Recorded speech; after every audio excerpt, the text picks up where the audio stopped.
कई लोग मौसम के विश्वसनीय अग्रदूत चेरी ब्लॉसम को देखने के लिए आते हैं। इतिहास बताता है कि ये कलियां सिर्फ सुंदर फूलों से कहीं अधिक हैं। सदियों से जापान में लोग चेरी के पेड़ों के नीचे इकट्ठा होकर जश्न मनाते आए हैं जब उनमें पूरी तरह से फूल आ जाते हैं। क्योंकि कलियां एक ही बार में खिलती हैं और जल्दी ही मुरझा जाती हैं, वे कुछ हिस्सा जो अस्थिर और क्षणभंगुर है का प्रतीक बन गई, कुछ हिस्सा जो बौद्ध सिद्धांत को प्रतिबिंबित करता है। इससे पहले कि बहुत देर हो जाए, इसका आनंद लिया जाना चाहिए। इतिहासकार ब्रूसेल बेटन कहते हैं, जापान उस विचार ने चेरी ब्लॉसम को सैन्य प्रतीकों के रूप में आकर्षक बना दिया। कर्मियों को बताया गया था कि जापान में शाही विस्तार के युग के दौरान खूबसूरत गिरती हुई चेरी की पंखुड़ियों की तरह मरना एक सम्मान की बात थी, जो 19वीं शताब्दी से द्वितीय विश्व युद्ध तक फैला था। कामिकेस चेरी ब्लॉसम के लेखक एमिको हानुकी टिर्नी कहते हैं, राष्ट्रवाद जापानी इतिहास में सौंदर्य शास्त्र का सैन्यीकरण। उस अवधि के दौरान कई चेरी के पेड़ लगाए गए थे और सेना और नौसेना के प्रतीक चिन्हों पर उनकी छवि ने जापान और चेरी ब्लॉसम के बीच संबंध को मजबूत करने में मदद की। साथ ही सैनिकों की आत्मा को शांति देने के लिए चेरी के पेड़ लगाए गए। अंततः वे एक प्रतीक बन गए।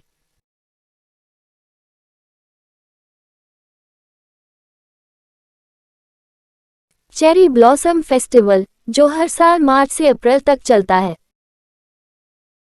1912 में टोक्यो के मेयर द्वारा संयुक्त राज्य अमेरिका को लगभग 3000 चेरी के पेड़ों के उपहार की याद दिलाता है।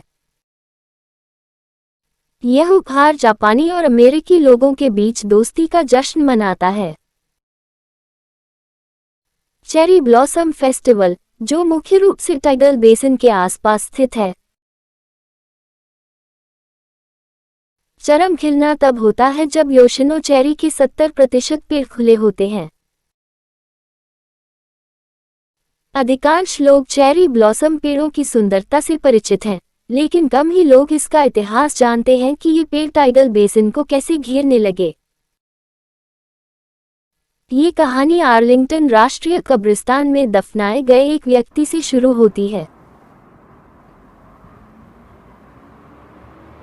आर्लिंगटन राष्ट्रीय कब्रिस्तान में दफनाए जाने वाले पहले राष्ट्रपति और प्रथम महिला राष्ट्रपति विलियम हॉवर्ड टैफ्ट और उनकी पत्नी हेलेन नेली टैफ्ट को अक्सर नजरअंदाज और भुला दिया जाता है।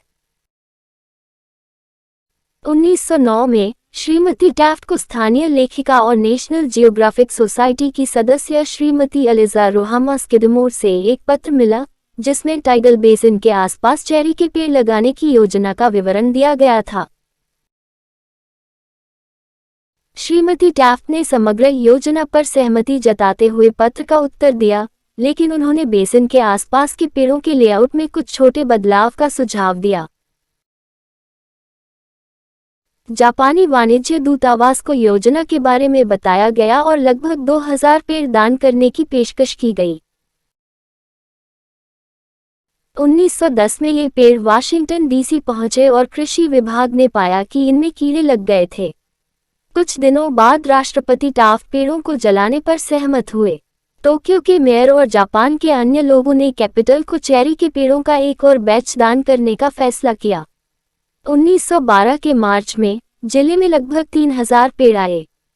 श्रीमती टैफ्ट और जापानी राजदूत की पत्नी ने टाइडल बेसिन के उत्तरी तट पर पहले 2 पौधे लगाए। वे पेड़ आज भी उस घटना की स्मृति में एक छोटी पट्टिका के साथ खड़े हैं। यदि आप टाइडल बेसिन की भीड़ से बचना चाहते हैं, तो विभिन्न प्रकार के जापानी चेरी के पेड़ों को देखने के लिए आर्लिंगटन राष्ट्रीय कब्रिस्तान आएं। अगर आपको यह वीडियो पसंद आए तो कृपया लाइक, कमेंट, शेयर करें और इस चैनल को सब्सक्राइब करें।